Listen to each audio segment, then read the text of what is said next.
অসমত যেটো জোটবন্ধন হৈছে এইটো বিয়া বাৰুৰ দিন ঠিক কৰাৰ কাৰণে, এইটো ইলেকশ্যনৰ কাৰণে হোৱা নাই আৰু য'তে অখিল গগৈ থাকিব গাখীৰত নিমখ ঢালিবই। সেইকাৰণে এইটো জোটবন্ধন লৈ আমি চিন্তা কৰিব নালাগে, সেইটো এক্সিডেণ্ট হ'বই কনফাৰ্ম। ৰাহুল গান্ধী য'তে যাব তাতে বিজেপি ইলেকশ্যন জিকিব।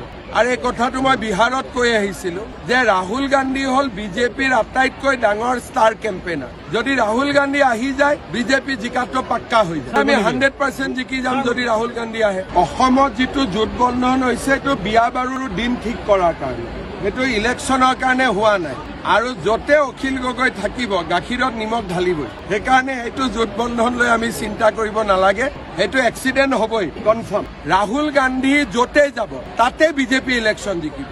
আৰু এই কথাটো মই বিহাৰত কৈ আহিছিলোঁ যে ৰাহুল গান্ধী হ'ল বিজেপিৰ আটাইতকৈ ডাঙৰ ষ্টাৰ কেম্পেইনাৰ। যদি ৰাহুল গান্ধী আহি যায় বিজেপি জিকাটো পাক্কা হৈ যায়।